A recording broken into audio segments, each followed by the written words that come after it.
बोलिए वृंदावन बिहारी लाल की जय। राम जी के हृदय के साथ अपना हृदय एक करो, यही राम जी की उत्तम सेवा है। यहाँ से हमने कथा छोड़ी थी, यहीं से शुरू कर रहे हैं। भगवान शंकर पार्वती माँ से कहते हैं, वशिष्ठ जी का सुंदर उपदेश परमानंद हुआ। राम जी ने गुरुदेव के चरण वंदन करके कहा, आपने आपके सुंदर उपदेश से मेरा मोह नष्ट हुआ। मैं ब्रह्मनिष्ठ में अब स्थिर हुआ हूँ। मेरा पूर्ववत व्यवहार चालू ही रहेगा, परंतु व्यवहार जो ताप देता है उस ताप से अब मैं रहता हूँ। मेरा कोई शत्रु नहीं, कोई मित्र नहीं। ये शरीर अथवा क्षेत्र आदि कुछ भी नहीं। कोई राग नहीं, द्वेष नहीं, कोई सुख नहीं, कोई दुख नहीं, कोई इच्छा नहीं, कोई वासना नहीं, कोई संकल्प नहीं, कोई विकल्प नहीं। मैं आत्म चैतन्य रूप स्वरूप हूँ, आनंद से पूर्ण हूँ। दशरथ महाराज को अतिशय आनंद हुआ। श्री रामचंद्र जी ने पिताजी से पूछा, पिताजी आपका पुत्र आपकी सेवा में है, आपकी क्या आज्ञा है? दशरथ महाराज ने आनंदित होकर कहा, बेटा मेरी इच्छा है कि मेरे राम लक्ष्मण विश्वामित्र जी की सेवा करें और इनके यज्ञ का रक्षण करें। तुम करोगे? श्री राम जी ने कहा, पिताजी आप जो आज्ञा देंगे वह मैं करूँगा। मैं माँ की आज्ञा लेकर आता हूँ। श्री राम लक्ष्मण कौशल्या माँ को वंदन करने गए। राम जी तो माता जी को वंदन करके चुप बैठ गए। राम जी कुछ बोले नहीं।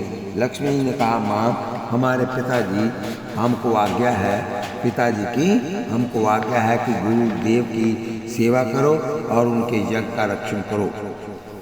हम गुरु जी के साथ जाना चाहते हैं, हम आपका आशीर्वाद लेने के लिए आए हैं। कौशल्या जी ने विचार किया कि मेरे राम लक्ष्मण जब यौवन में प्रवेश कर रहे हैं, विश्वामित्र जैसे जितेंद्रिय तपस्वी संत का सत्संग करेंगे तो अच्छे संस्कार मिलेंगे और ये सुखी होंगे।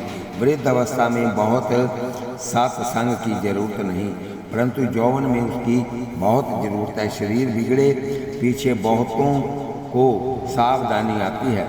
शरीर ठीक रहे तब तक मनुष्य सावधान होता नहीं। शरीर बिगड़े पीछे क्या सावधान होना है? वृद्ध होने पर सावधानी आती है। मनुष्य का विवेक तब जागता है जब शरीर दुर्लभ होता है, शक्तिहीन होता है। ऐसे समय विवेक जागता है, जबकि वह कुछ कर सकता नहीं। ये विवेक किस काम का? शरीर ठीक हो, शरीर में इंद्रियों में शक्ति हो, तब विवेक जागे तो कल्याण है। यौवन में ही सत्संग की जरूरत है। बाल्यावस्था में बहुत सत्संग ना हो तो बाधा नहीं। बालक को माता पिता का संग मिलता है, माता पिता इसको पाप करने से रोकते हैं। 15 वर्ष पीछे यौवन में प्रवेश होता है, उस समय सत्संग की बहुत जरूरत है। 15 से 40 तक का समय भान बुलाने वाला है। उसको गदा पचीसी भी कहते हैं। उस समय मनुष्य पशु जैसा होता है और इसलिए सत्संग की जरूरत होती है। कौशल्या जी ने विचार किया कि मेरा राम अब बड़ा हुआ है, यौवन में संत की सेवा करने का भाग्य प्राप्त हो तो बहुत ठीक है। विश्वामित्र जी महान ज्ञानी हैं, तपस्वी हैं, उनकी सेवा करें तो ठीक है। अनेक वर्षों तक पुस्तकें पढ़ने से जो ज्ञान होता नहीं, वह जितेंद्रियाँ भजनानंदी संत की सेवा में रहने से अनायास हो जाता है। जिसको संपूर्ण इंद्रियों पर विजय मिली है, जो जितेंद्रिय है, जिसको अंदर से भक्ति का रंग लगा है, ऐसे किसी संत की सेवा में रहने से अनायास ही ज्ञान हो जाता है। संत के प्रत्येक व्यवहार में ज्ञान रहता है। संत बोलता चालता ज्ञान है। संतों का मौन भी दान है। संत सेवा बिना ज्ञान मिलता नहीं। जीव इस भवाटवी में भूला पड़ा है। जीव संसार रूपी अरण्य में भटका करता है। इसकी एक एक इंद्रियां आत्मा का विवेक रूपी धन लूटती हैं। इसको अरण्य में से बाहर निकलने का मार्ग दिखता नहीं। किसी संत की वह सेवा करे तो संत मार्ग बताता है, इसको अरने से बाहर निकालता है। संसार में अकेले मत भटको, किसी संत या सद्गुरु की सेवा करोगे तो संसार से बाहर निकल सकोगे, प्रभु के चरणों में पहुंच सकोगे। संत कृपा बिना मन शुद्ध होता नहीं, मन शुद्ध ना हो तब तक भगवान मिलते नहीं। परमात्मा के दर्शन में विघ्न करने वाले 3 बाधक तत्व हैं, मल, विक्षेप और आवर। इन तत्वों के कारण मन अशुद्ध है, मलिन है, चंचल है। ये तत्व दूर हों तो मन शुद्ध हो, स्थिर हो और परमात्मा का साक्षात्कार हो। इन तीनों में से मल और विक्षेप ये दोनों जीव स्वयं प्रयत्न करके अर्थात साधन करके दूर करें, तब आवरण का भंग, माया रूपी पर्दे का भंग सतगुरु करते हैं। अकेले साधन से अंतःकरण सदा के लिए शुद्ध होता नहीं। साधन करो परंतु सद्गुरु की कृपा बिना चलना नहीं। नामदेव महाराष्ट्र के महान संत थे, परंतु इनके मन में सूक्ष्म अभिमान घर कर गया था कि भगवान मेरे साथ बातें करते हैं। ये विठोबा जी के साथ बातें करते थे। एक बार ऐसा हुआ कि महाराष्ट्र में संत मंडली एकत्रित हुई। तब मुक्ता भाई ने गौरा कुम्हार से कहा, इन संतों की परीक्षा करो गौरा कुम्हार से, इसमें पक्का कौन है, कच्चा कौन है। गौरा कुम्हार ने सभी के मस्तक पर ठीकरा मारकर प्रतीक्षा करने का निश्चय किया। किसी भक्त ने इनसे मुंह नहीं बिगाड़ा, परंतु नामदेव के माथे पर ठीकरा मारा गया तो नामदेव ने मुंह बिगाड़ा। उनको अभिमान हुआ कि कुम्हार द्वारा घड़े की परीक्षा किए जाने की रीति से क्या मेरी परीक्षा होगी। गौरा काका ने नामदेव से कहा, सबका माथा पक्का है, एक तुम्हारा माथा कच्चा है। तुम्हारा माथा पक्का नहीं, तुमको गुरु की आवश्यकता है। तुमने अभी तक व्यापक ब्रह्म का अनुभव किया नहीं। नामदेव ने विठोबा जी से फरियाद की। विठोबा जी ने कहा कि गौरा भक्त जो कहते हैं वह सच है, तुम्हारा मस्तक कच्चा है।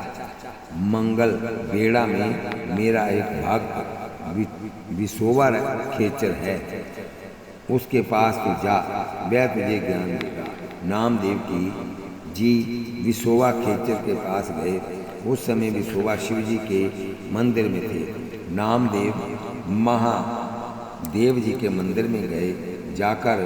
वहाँ जाकर देखा कि विसोवा खेचर शिवलिंग के ऊपर पैर रखकर सो रहे थे। विसोवा को मालूम हो गया था कि नामदेव आ रहे हैं, इसलिए उनके ज्ञान चक्षु खोलने के लिए उन्होंने ऐसा काम किया था। नामदेव नाराज हुए। उन्होंने विसोवा को शिवलिंग के ऊपर पैर से अपना पैर हटाने को कहा। विसोवा ने कहा, तू ही मेरा पैर शिवलिंग के ऊपर से उठाकर किसी ऐसे स्थान पर रख जहाँ शिवजी न हो। नामदेव यहाँ विसोवा पैर रखने लगे नहीं। नामदेव जहाँ विसोवा का पैर रखने लगे वहीं शिवजी प्रकट होने लगे। समस्त मंदिर में शिवलिंग से भर गया। नामदेव को आश्चर्य हुआ। तब विसोवा ने कहा, गौरा काका ने कहा था कि तेरी हांडी कच्ची है, वह ठीक है। तुम्हें हर जगह ईश्वर दिखते नहीं। विठोबा सर्वत्र विराजे हुए हैं। तुम सब में ईश्वर को देख, भक्ति को ज्ञान के साथ बजो। नामदेव को सब में विठोबा जी दिखने लगे। नामदेव जी वहाँ से वापस आकर मार्ग में एक वृक्ष के नीचे खाने बैठे। वहाँ एक कुत्ता आया और रोटी उठाकर ले जाने लगा। अब तो नामदेव जी को कुत्ते में भी विट्ठल दिखते। रोटी रुखी थी। नामदेव जी घी की कटोरी लेकर कुत्ते के पीछे दौड़े। पुकार कर कहने लगे, विट्ठल खड़े रहो, रोटी कोरी है, घी चुपड़ दो। नामदेव को अब सच्चा ज्ञान प्राप्त हो चुका था। नामदेव जी जैसे संत को भी ज्ञान प्राप्त करने के लिए गुरु बनाना पड़ा। कौशल्या जी ने विचार किया कि राम अभी यौवन में प्रवेश कर रहे हैं, इस समय ये विश्वामित्र जी जैसे गुरु की सेवा करें, उनका सत्संग करें तो बहुत सुखी होंगे। कौशल्या को आनंद हुआ। उन्होंने श्री राम लक्ष्मण को आशीर्वाद दिया और कहा, तुम्हारे पिताजी जो आज्ञा है वह मेरी आज्ञा है। तुम्हारे पिताजी जिस प्रकार राजी हों वही तुम करो। माँ का हृदय प्रेम में पिघल गया। विश्वामित्र जी को कौशल्या माँ ने वंदन किया और कहा, गुरुजी मेरे राम को तुम ले जाते हो, परंतु मेरा राम बहुत शर्मीला है, वह मेरी भी बहुत मर्यादा रखता है। मैं इसकी माँ हूँ, परंतु इसको भूख लगती है तब मुझको भी कहता नहीं कि भूख लगी है, ये मुझसे मांगता नहीं। तुम मेरे राम लक्ष्मण को ले जाते हो। मेरा लक्ष्मण छोटा है, रोज सवेरे में अपनी राम लक्ष्मण को माखन मिश्री और रोगवाती हूँ। इसको माखन मिश्री रोगने की रोज की आदत है। विश्वामित्र जी ने कहा कि माँ तुम जरा भी चिंता मत करना, आश्रम में तो गाय हैं, रोज माखन होता है। मैं याद रखकर राम लक्ष्मण को रोज माखन मिश्री दूंगा। बोलिए वृंदावन बिहारी लाल की जय। माता पिता को वंदन करके, माता पिताजी को वंदन कर उनका आशीर्वाद लेकर दोनों भाई सदगुरु देव की सेवा के लिए विश्वामित्र जी के पीछे पीछे चल दिए। विश्वामित्र शब्द का अर्थ करते हैं समय पानी ने ऋषि ने व्याकरण शास्त्र में एक सूत्र लिखा है, मित्रे चर्षो विश्वामित्र यस्य स विश्वामित्र। यहाँ अमित्रम ऐसा पद शेर नहीं, जो जगत का मित्र है उसे विश्वामित्र कहते हैं, और जो जगत का मित्र है उसके पीछे जगदीश्वर चलते हैं। तुम भी जब जगन मित्र हो जाओगे, जगन मित्र हो जाओगे, तब परमात्मा तुम्हारे पीछे आएंगे। तुम जगत के मित्र नहीं हो सको तो कोई बाधा नहीं, परंतु किसी के बैर मत करना, बैरी मत बनना। विश्वामित्र अथवा जगन मित्र जो जगत का मित्र है और जगत जिसका मित्र है, श्री राम पार ब्रह्म है और लक्ष्मण जी शब्द ब्रह्म है। शब्द ब्रह्म और पार ब्रह्म साथ साथ रहते हैं। श्री कृष्ण लीला में श्री कृष्ण पार ब्रह्म है और बलराम जी शब्द ब्रह्म है। अकेले राम किसी जगह जाते नहीं, और कदाचित जाते हों तो अधिक विराजते नहीं। जहाँ लक्ष्मण हो वहाँ ही राम जी विराजते हैं। यहाँ शब्द ब्रह्म है वहाँ ही पार ब्रह्म स्थिर होता है। राम लक्ष्मण की जोड़ी है। राम जी सुंदर श्याम सुंदर हैं, लक्ष्मण गौर सुंदर हैं। राम जी पीला पीताम्बर पहनते हैं, लक्ष्मण जी नीला पहनते हैं। राम लक्ष्मण गुरुदेव की सेवा करने के लिए गुरु जी के पीछे पीछे चलते हैं। रास्ते में ताड़ का नाम की एक राक्षसी आई। जंगल में होकर जा रहे थे, तब ताड़ का भयंकर गर्जना करने लगी। विश्वामित्र जी ने कहा, इस भयंकर जंगल में ये राक्षसी बालकों की हिंसा करती है, तुम इसको मारो। श्री कृष्ण की लीला का आरंभ पूतना वध से हुआ है और राम जी की लीला का आरंभ ताड़ का वध से हुआ है। ताड़ का राक्षसी है, वासना भी राक्षसी है।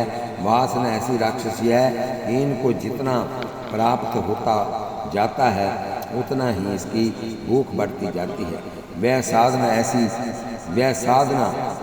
वासना ऐसी राक्षसी है कि ये खिलाने वाले को भी खा जाती है। खिलाने वाले को खा जाने के बाद भी इसकी तृप्ति होती नहीं। अनेक बार मनुष्य ऐसा समझता है कि जीव, आँख, मन आदि इंद्रियाँ जो सुख मांगे वह एक बार में भोग लूँ, बाद में शांति रहेगी। अरे इंद्रियाँ मांगे वह सुख भोगने से तो वासना बढ़ती है। भोगने के पश्चात ऐसा आभास होता है कि शांति मिली है, परंतु वह खोटी शांति है। भोग तो उल्टे शांति बढ़ाते हैं। इन इंद्रियों का लाड अनेक बार किया है, फिर भी वासना शांत नहीं हुई। भोग भोगने से वासना शांत नहीं होती। शरीर रोगी हो, अशक्य हो तो भी वासना शांत नहीं होती। शरीर विद्ध हो जाए फिर भी वासना तृप्त नहीं होती। वासना शांत होती है विवेक से। राम जी इसको विवेक रूपी बाण से मारते हैं। राम जी का जो धनुष है वह ज्ञान स्वरूप है, विवेक ही बाण है। धनुष का आकार थोड़ा ओंकार का जैसा है। श्री रामचंद्र जी धनुष्वान को सज्जित रखते हैं। तुम भी ज्ञान धनुष को विवेक बाणों से हमेशा सुसज्जित रखो। राक्षस काम किस समय विघ्न करने आ जाए ये कहा नहीं जा सकता। राक्षस तुम्हारे पीछे लगे हुए हैं, तुमको मारने आते हैं, परंतु राम जी की तरह तुम धनुष बाण को सुसज्जित रखोगे, ज्ञान विवेक को सचेत रखोगे तो राक्षस मरेंगे। राक्षस मर नहीं गए हैं, राक्षस तो अब भी जीवित हैं और सर्वत्र फिरते हैं। काम क्रोध लोभ मोह इत्यादि सब राक्षस हैं। वे असावधान जीव को मारते हैं। प्रति क्षण जो सज्जित रहता है, सावधान रहता है, उसको राक्षस मार नहीं सकते। प्रभु ने तारका का वध किया। तारका का पूर्व जन्म की यक्षिणी थी। वह अगस्त्य ऋषि को त्रास देने लगी तो ऋषि ने उसे शाप दे दिया और वह राक्षसी हो गई। रघुनाथ जी ने तारका का उद्धार किया। तत्पश्चात श्री राम लक्ष्मण विश्वामित्र जी के आश्रम में पधारे। श्री राम लक्ष्मण का दर्शन करके ऋषियों को आनंद हुआ। ऋषि कुमारों के साथ श्री राम लक्ष्मण का प्रेम हुआ। श्री रघुनाथ जी ने विश्वामित्र जी से कहा, गुरुदेव अब आप आज्ञा का यज्ञ का आरंभ कीजिए। सुंदर मंडप की रचना की गई। यज्ञ मंडप के द्वार पर श्री राम लक्ष्मण धनुष बाण चढ़ाकर खड़े हुए हैं। 16 वर्ष के राम लक्ष्मण बहुत सुंदर दिखते थे। श्री रघुनाथ जी का मुख सुंदर है, आंख रम्य है, वक्ष विशाल है, छाती व बल छाती में होता है। वक्ष जिसका विशाल होता है, बाल बहुत होता है। राम जी का हाथ घुटनों को स्पर्श करता था। श्री राम आजानु बाहु हैं। बोलिए वृंदावन बिहारी लाल की जय। हाथ का घुटनों को स्पर्श करना महायोगी और अति भाग्यशाली का लक्षण है। कदाचित तुमको लगता होगा कि तुम्हारा हाथ भी घुटने से लगता है। अरे बैठे बैठे घुटने को हाथ लगे उसका कुछ अर्थ नहीं। खड़े होने पर हाथ घुटने को स्पर्श करे तो महायोगी का महाभाग्यशाली का लक्षण है। श्री राम का हाथ बहुत लंबा। एक वैष्णव ने राम जी से पूछा कि महाराज आपका हाथ इतना लंबा क्यों है? राम जी ने कहा, मेरे भक्त दर्शन करने आते हैं, उन सब से एक एक को मिलने की मेरी बहुत इच्छा होती है। मैंने हाथ इसलिए लंबे रखे हैं कि यदि मेरा कोई भक्त बहुत मोटा हो तो उसको संपूर्ण रूप से भुजा पर ही मैं लेकर संपूर्ण आलिंगन ले सकूं। श्री राम बहुत भोले हैं, अतिशय सरल हैं, प्रेम की मूर्ति है। श्री राम जी ऐसे दयालु हैं कि रीछ और बानरों से भी मिलते हैं, रीछ बानरों के साथ भी प्रेम करते हैं। श्री राम जग मंडप द्वार पर खड़े हैं। अधिकतर मंदिर में ठाकुर जी खड़े ही होते हैं। यदि तुम द्वारका जाओ तो देखोगे कि द्वारकानाथ खड़े हैं। तुम पंढरपुर गए होंगे, पंढरपुर में श्री विट्ठलनाथ जी महाराज खड़े हैं। पंढरपुर में विट्ठलनाथ जी का स्वरूप ऐसा सौम्य और मंगलमय है कि दर्शन करते समय ऐसा लगता है कि खड़े रहकर प्रभु किसी की प्रतीक्षा कर रहे हैं। ठाकुर जी का श्री अंग तो बहुत ही कोमल है, फिर भी वह भक्तों के लिए खड़े हुए हैं। एक दिवस मन में थोड़ा विचार आया कि ठाकुर जी समस्त दिवस खड़े रहते हैं, उसमें इनके कोमल चरणों को कितना परिश्रम होता होगा। तुमको कोई 1 घंटा खड़ा रखे तो तुम्हारी क्या दशा हो। श्रीनाथ द्वारा में श्रीनाथ जी बाबा भी खड़े हैं। तुम आंध्र प्रदेश में जाओ तो वहाँ बालाजी महाराज भी खड़े हैं। परमात्मा जगत को बोध देते हैं या अपने भक्तों से मिलने के लिए मैं आतुर होकर खड़ा हूँ। श्री राम तो जीव मात्र से मिलने के लिए आतुर हैं, परंतु ये जीव नहीं अभागा है।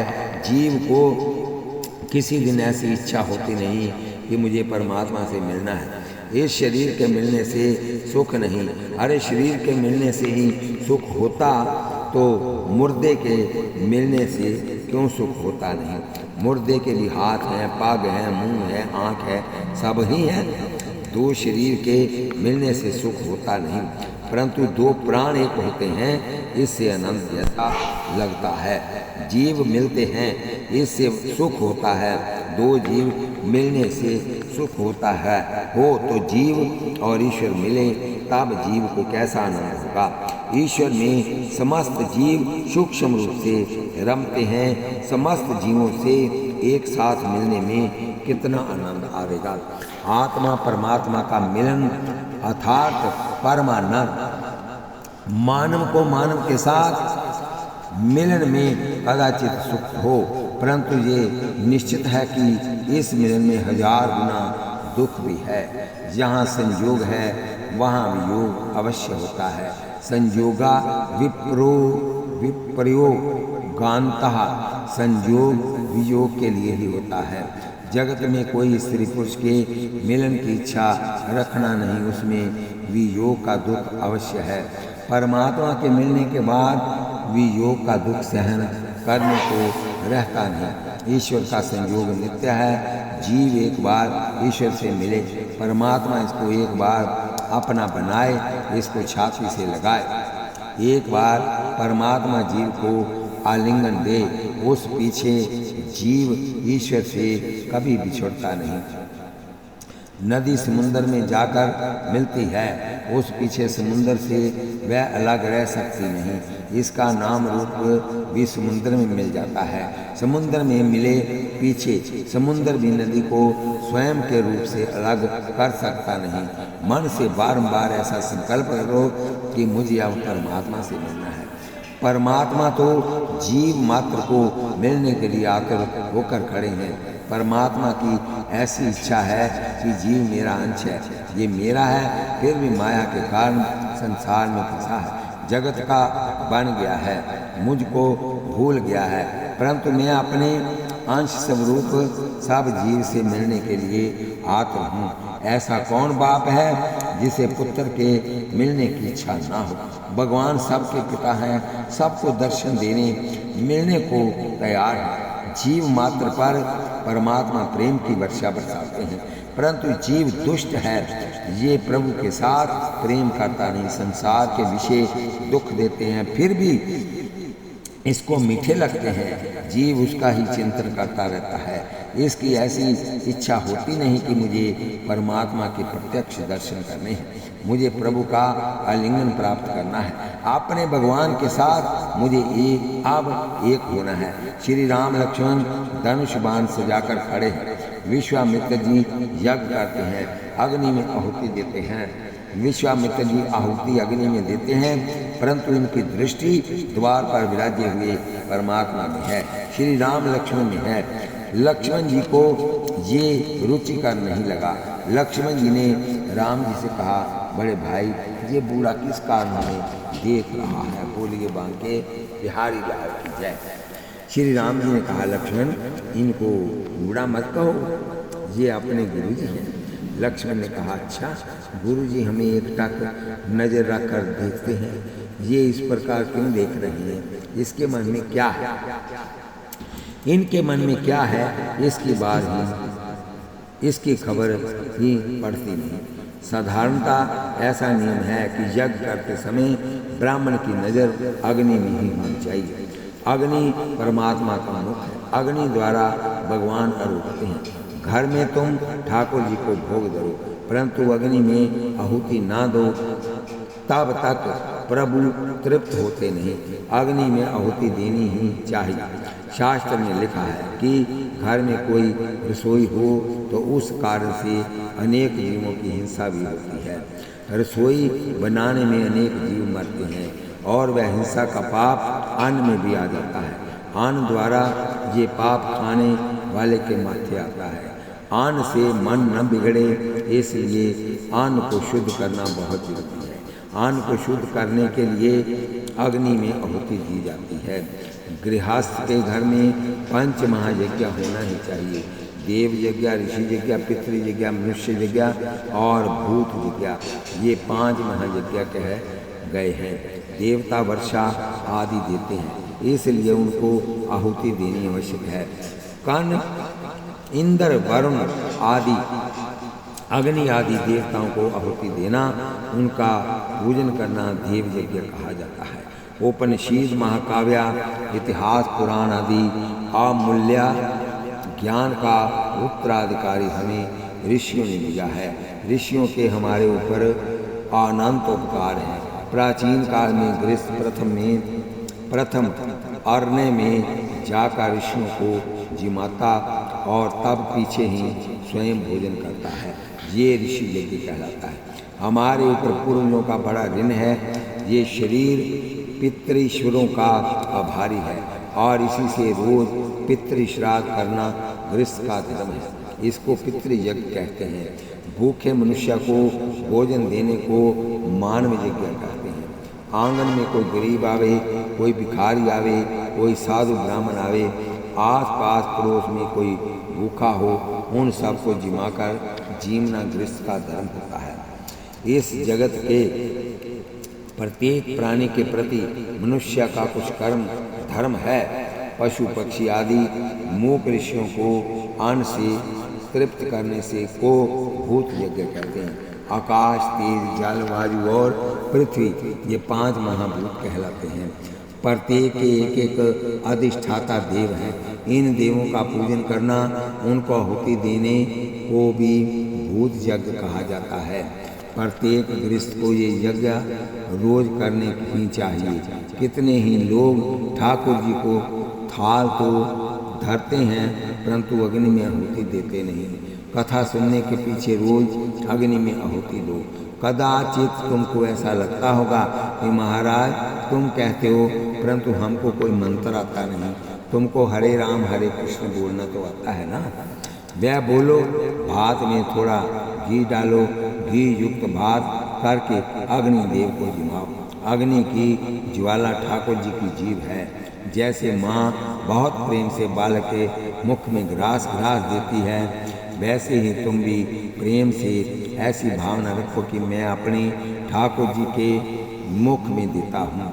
ब्राह्मण पवित्र वेद मंत्र बोलकर परमात्मा के मुख में आहुति देते हैं, प्रभु को जिमाते हैं।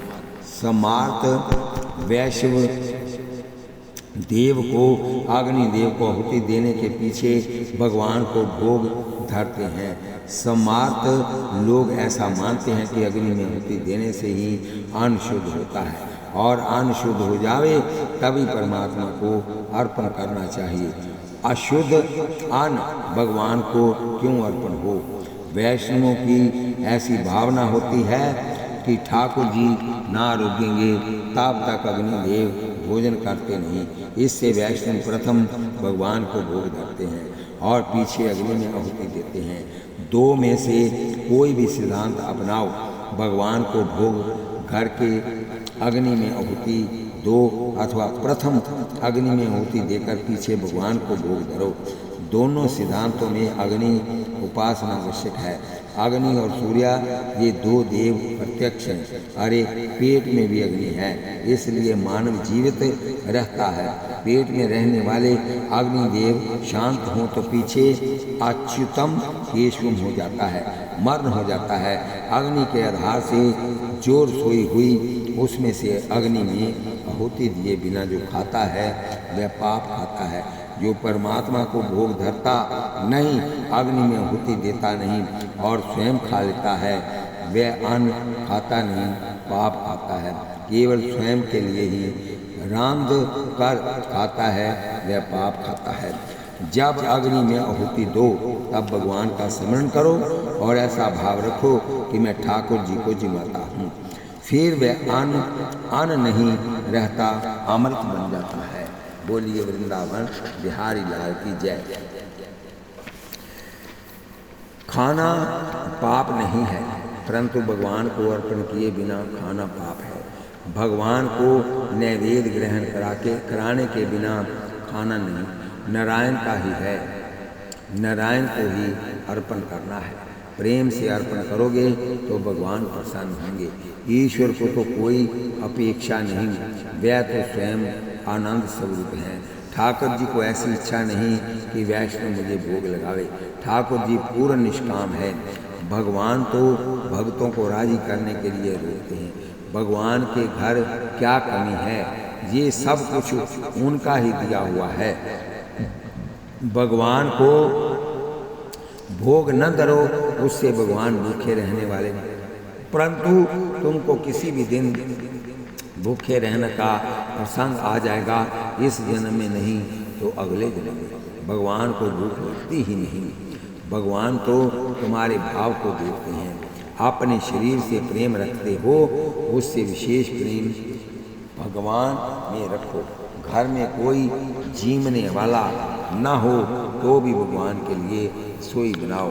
जिस घर में भगवान के लिए रसोई होती है, उस घर में अन्नपूर्णा विराजती है। उस घर में अन्न की कभी कमी नहीं पड़ती। अग्नि में हवन करते समय ब्राह्मण की नज़र अग्नि में होनी चाहिए, परंतु विश्वामित्र जी यज्ञ करते हैं, उस समय अग्नि में नज़र रखते नहीं, राम जी में नज़र रखते हैं। विश्वामित्र ने विचार किया कि यज्ञ, दान, जप, तप, तीर्थ यात्रा, इन सब साधनों का फल है मन की शुद्धि। सत्कर्म करने से मन का मैल धुलता है। सत्कर्म का फल है मन की शुद्धि, और मन शुद्धि का फल है श्री राम दर्शन। जिसका मन अतिशय शुद्ध हो, उसको ही परमात्मा के दर्शन होते हैं। मानव का मन शुद्ध नहीं। अब लोग ऐसा कहते हैं कि अब काल बिगड़ा है, जगत बिगड़ा है। अरे समय नहीं बिगड़ा, जगत नहीं बिगड़ा, बिगड़ा है केवल तुम्हारा हृदय। जगत बिगड़ा हो किंवा जगत ठीक हो, इससे तुमको क्या लाभ। मानव का मन बहुत बिगड़ा है, और उस मन का मैल धोने के लिए साधन है। मन सुधरे तो सब सुधरता है, मन बिगड़े तो सब बिगड़ता है। जगत बिगड़ा है, ये मान्यता खोटी है।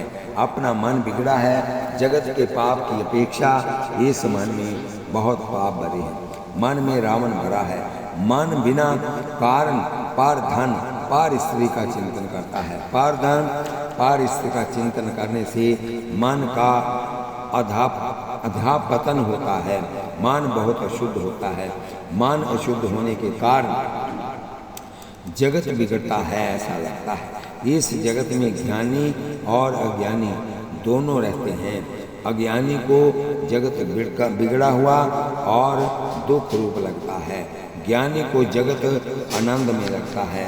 इसका एक ही कारण है, अज्ञानी का मन अति अशुद्ध है और ज्ञानी का मन अति शुद्ध है।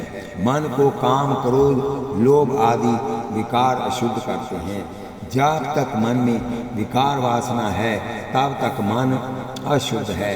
मन जब निष्काम बने, तब ज्ञान का उदय हो और आत्मा तथा जगत का सच्चा स्वरूप समझ में आवे। मन बिगड़ा है, तब तक अज्ञान है।